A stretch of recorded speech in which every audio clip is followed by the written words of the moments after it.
The day smelled like wilted lilies and false sympathy. And if you've ever buried the person who held your world together, you know how a room can look crowded and still feel empty. I sat in the front row with my hands folded, the chapel light skimming the varnish on Harold's coffin, and I kept thinking how grief makes time loud, every throat clear, every heel on tile, every breath that wasn't his. People I barely knew said the right words in the wrong voices, and I nodded because that's what the living do when the anchor is gone and the tide won't stop pulling.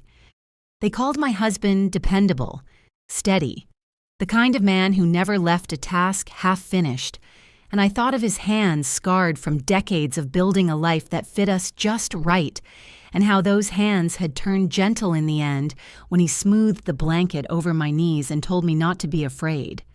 43 years is a long conversation, and now there was only the echo.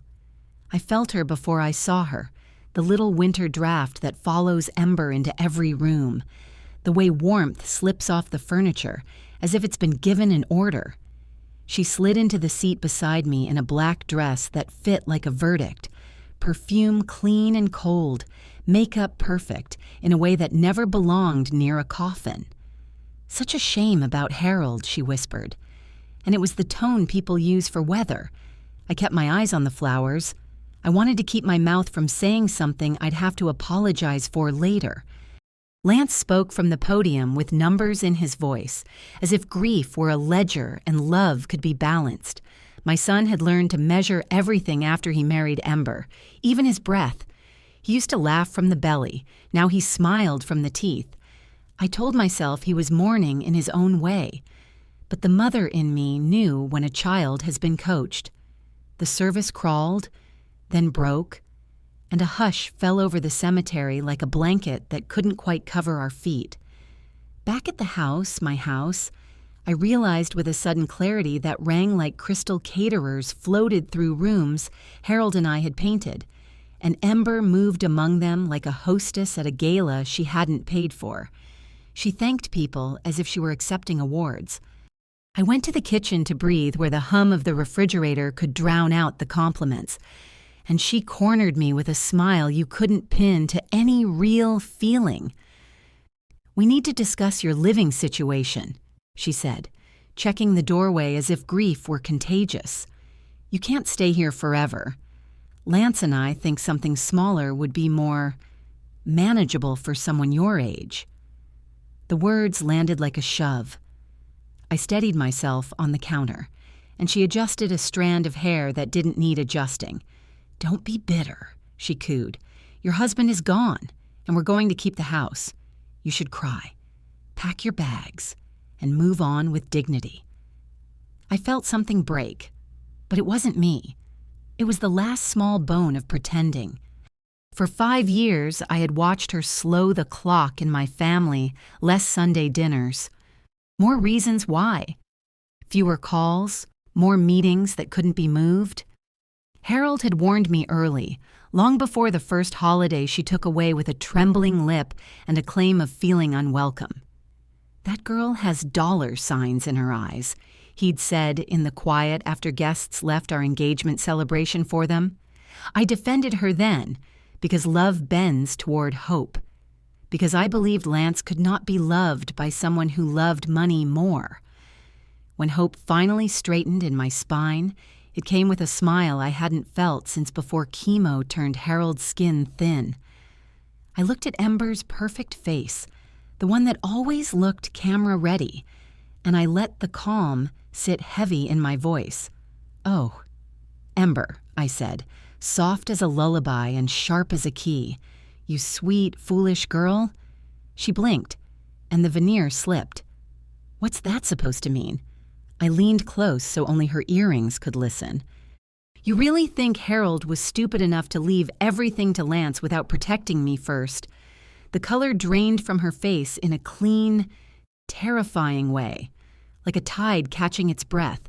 She grabbed the counter, eyes wide, and then the greedy one folded to the tile in a faint, the lie finally heavier than she could carry. Lance came running at the sound.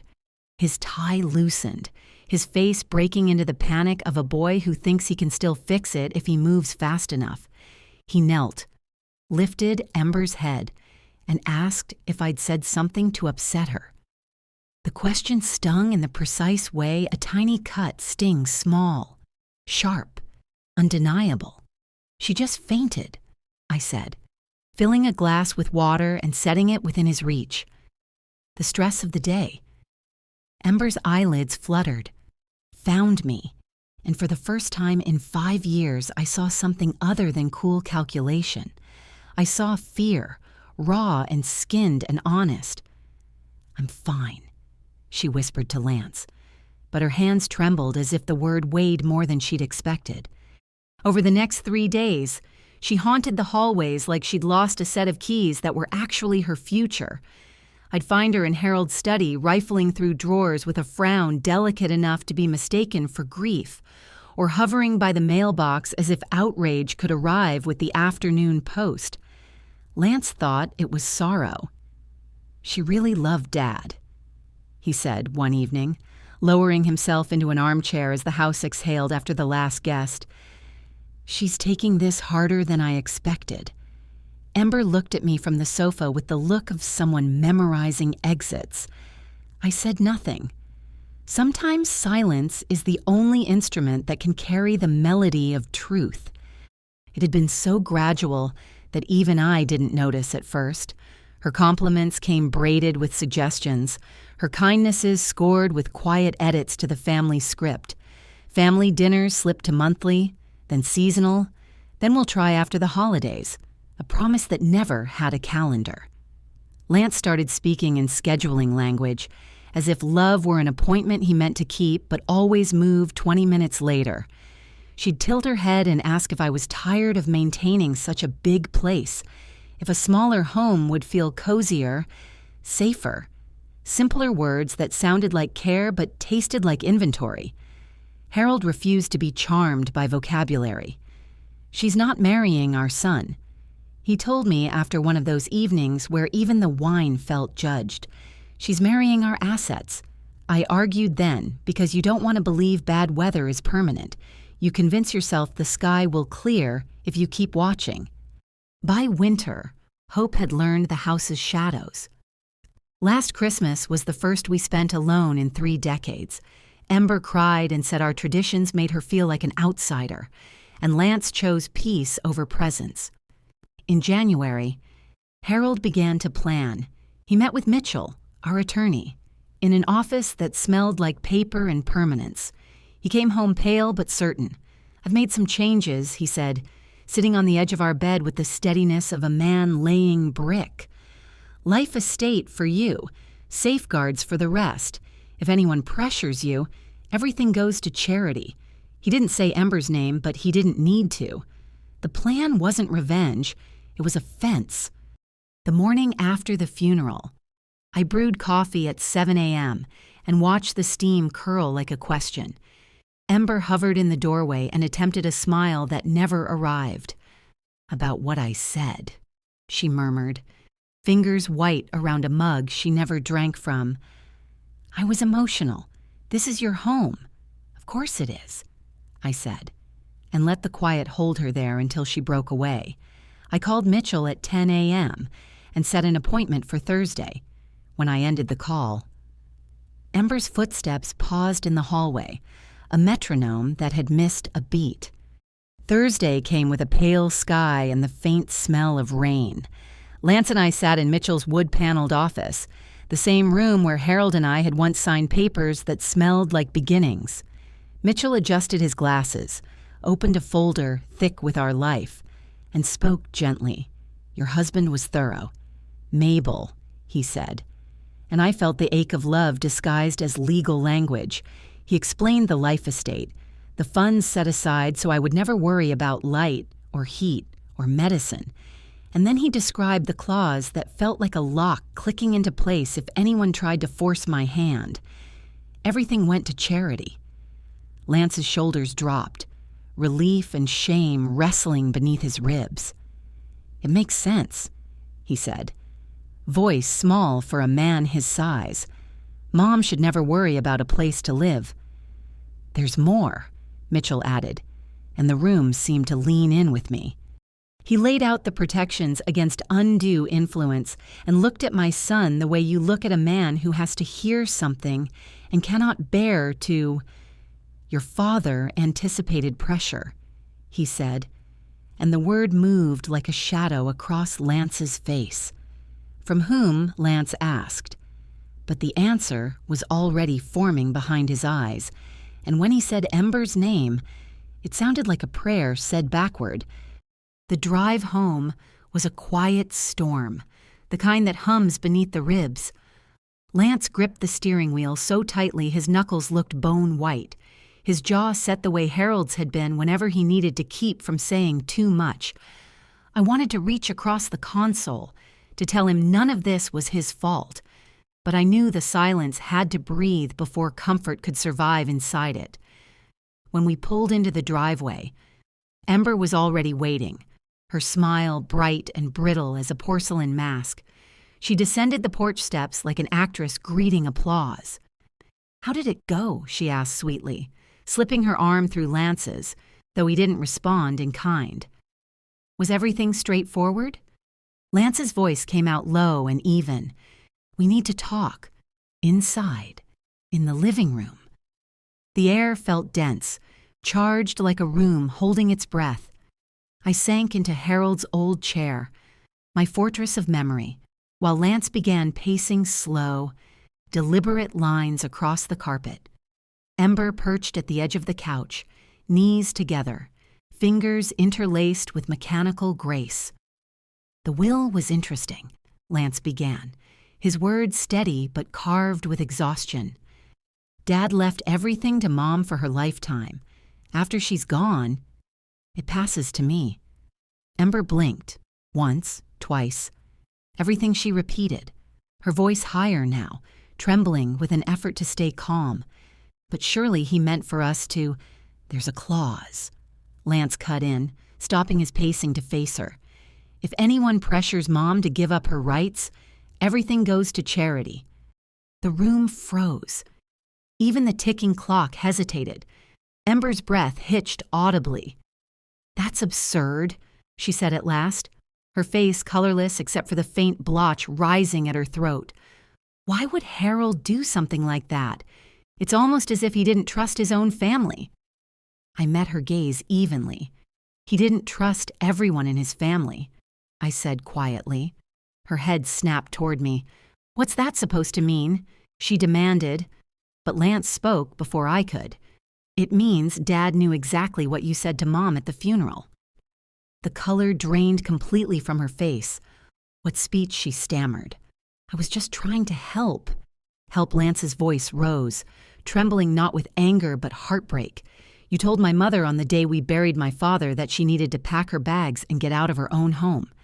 Ember shook her head wildly. "That's a lie. I never said that."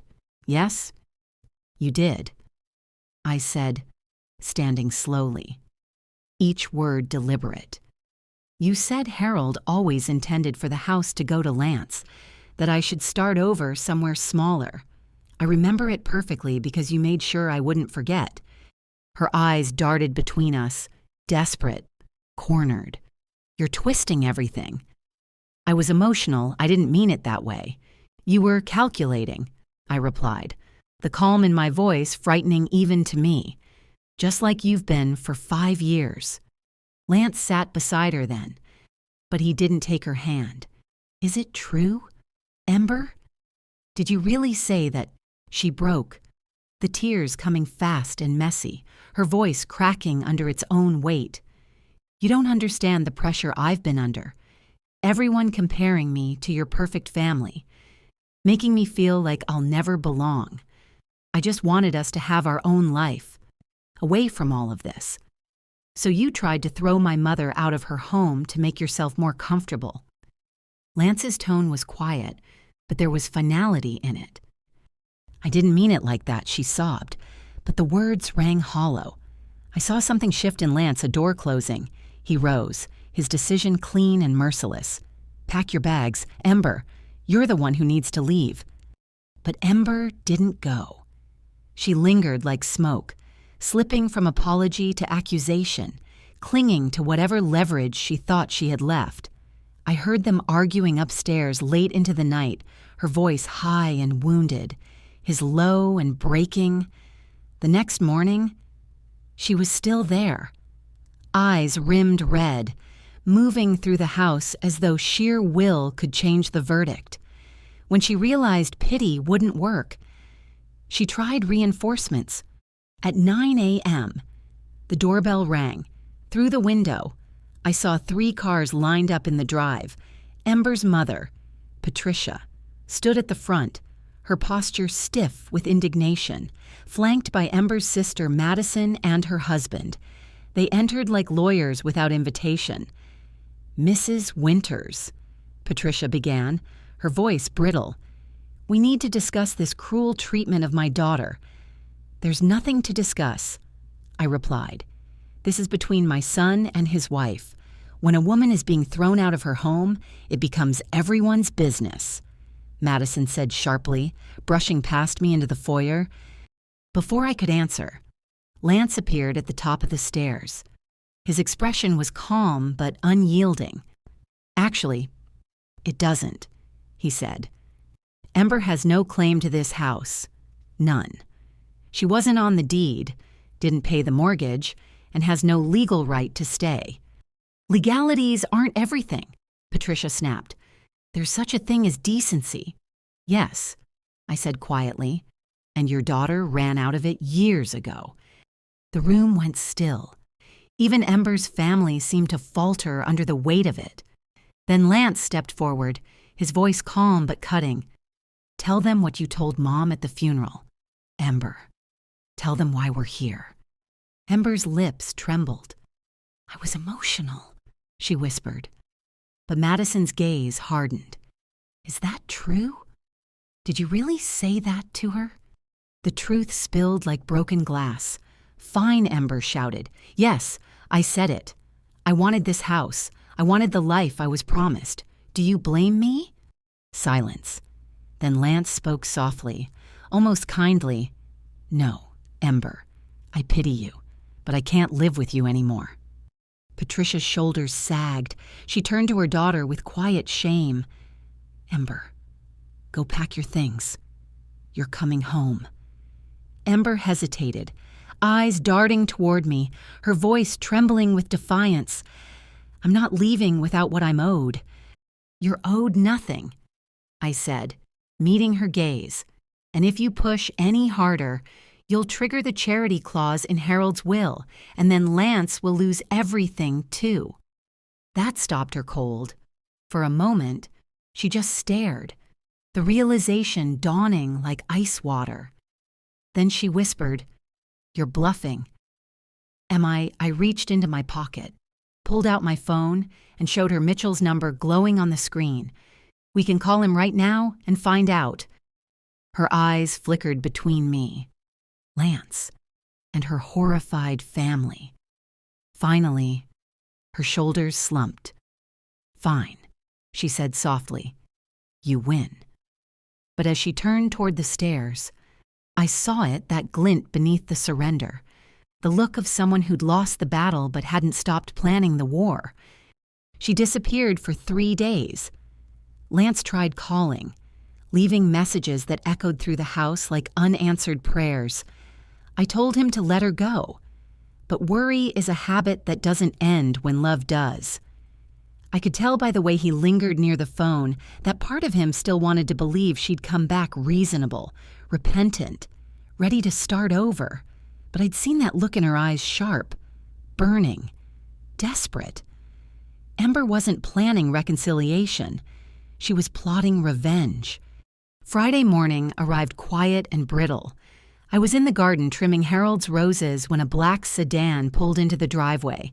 A man stepped out first, his suit too polished for morning light, followed by Ember in dark sunglasses. She looked leaner, colder, like someone who had practiced her entrance in the mirror. "Mrs. Winters," the man said, striding toward me with a shark's smile. "I'm Robert Kellerman, representing Mrs. Ember Winters. We'd like a moment of your time." Ember's voice followed his, crisp and triumphant. "This conversation is long overdue. Mabel." I straightened slowly, dirt still on my gloves. What kind of conversation, I asked, though I already knew the flavor of it. "A legal one," Kellerman replied smoothly. "Perhaps we should continue inside. Your son should be present as well." Lance appeared at the front door as if summoned by the word legal, his face pale but calm. He gestured for them to enter. Inside. The air thickened. Even the lights seemed to pause on the curtains. Ember perched at the far end of the sofa, spine rigid, while Kellerman opened his briefcase with the ceremony of a man setting a trap. "Mrs. Winters," he began, "my client has been the victim of elder abuse and undue influence." I stared at him, the words clanging in my ears like church bells rung out of tune. "Excuse me," I said slowly. He smiled, the kind of smile that never reaches the eyes. "You've manipulated your son into choosing between his wife and his mother, creating an emotionally abusive environment that has damaged their marriage and caused my client significant distress." Lance gave a short, bitter laugh. "That's rich," he said. "Coming from Ember," Kellerman ignored him. "Furthermore, we believe the will your late husband drafted was created under questionable circumstances. A man in declining health, under the influence of pain medication, making drastic changes to his estate. Well, you see the concern." My blood chilled. They were going to challenge Harold's will, to erase his careful protections with a story spun from greed. "That's a lie," I said quietly. "Harold was lucid until the end. He knew exactly what he was doing." "Did he?" Ember leaned forward, her tone cutting through the air. "Because I have documentation that says otherwise, medical records showing confusion, memory lapses, signs of cognitive decline. You can't deny it. I was there for some of those appointments." The truth hit like a fist. During Harold's illness, she'd insisted on going with him for support. Now I understood. She'd been collecting ammunition. "Even if you're right," I said carefully, "contesting a will is expensive. Are you prepared for that fight?" Kellerman's grin widened. "Mrs. Ember Winters has financial backing. She's also prepared to file additional claims, emotional distress, financial loss, defamation. We can settle now, or drag this through court for years."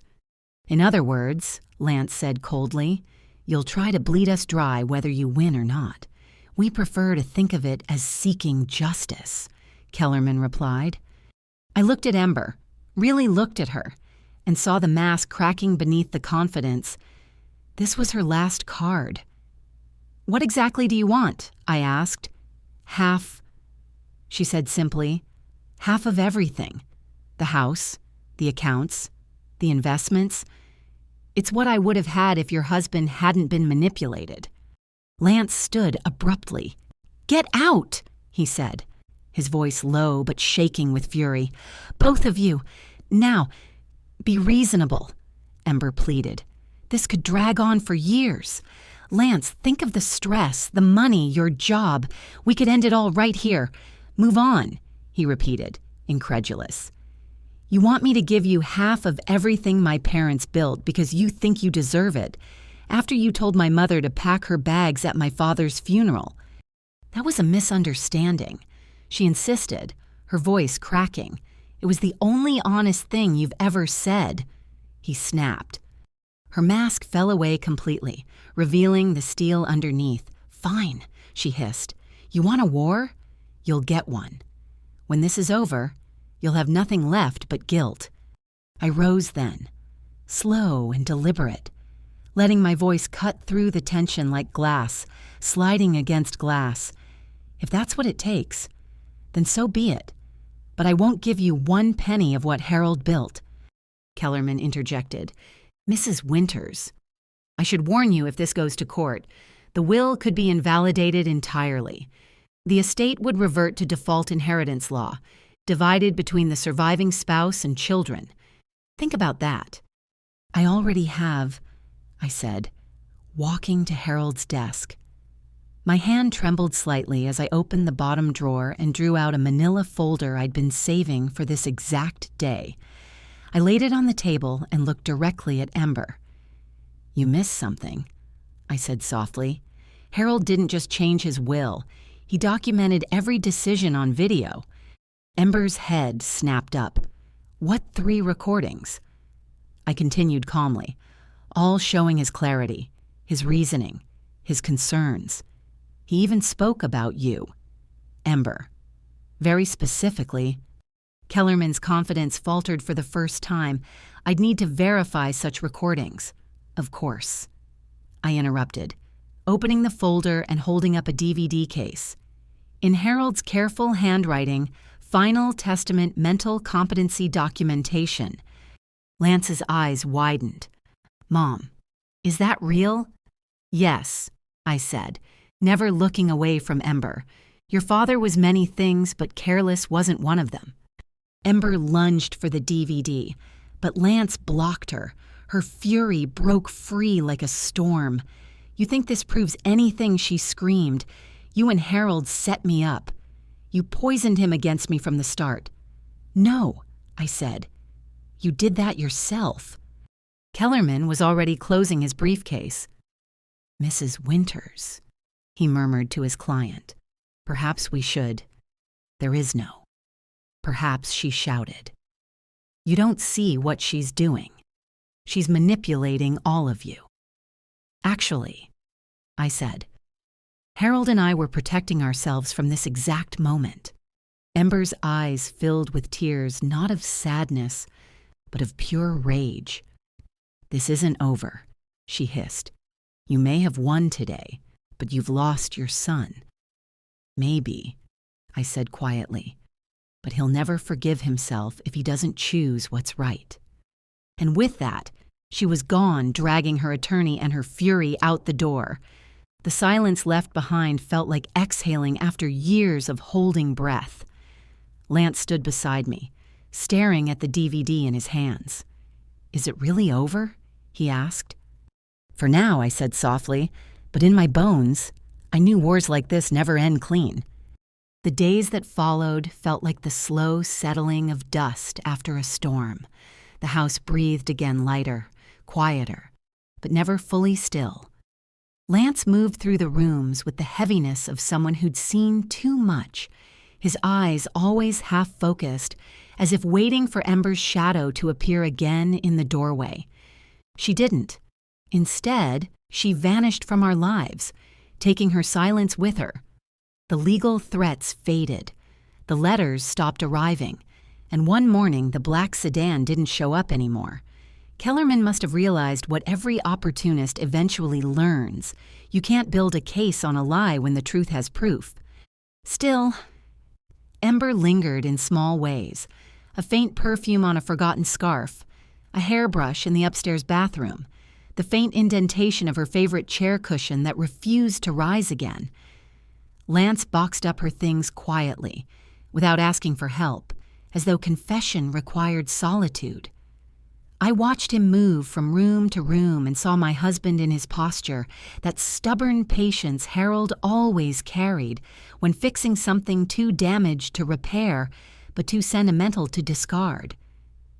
6 months passed before her name returned to our lips. The seasons changed the garden, and I found myself talking to Harold more often than to people. I would kneel by his roses, pressing my palms to the soil, and whisper the updates he would have wanted, the settlement that never came, the son who stayed, the quiet we were learning to share. One evening in October, the air crisp and clean, I found Lance sitting on the back porch staring out at the garden, a half-empty beer rested by his knee, untouched for a while. He didn't turn when I opened the door. "Mind if I join you?" I asked softly. He nodded toward the empty chair beside him. We sat in silence, watching the last streak of sunset fade behind the trees. After a long moment, he spoke. "Remember when Dad planted those roses? You were furious because he dug up your azaleas." I smiled faintly. He said roses were harder to kill. He wanted something that could survive us. He was right, Lance said quietly. They're still here. Everything else changed, but those survived. He took a long breath. I keep thinking about what you said that day, about Dad knowing what Ember was after. He did. Didn't he? He did. I said.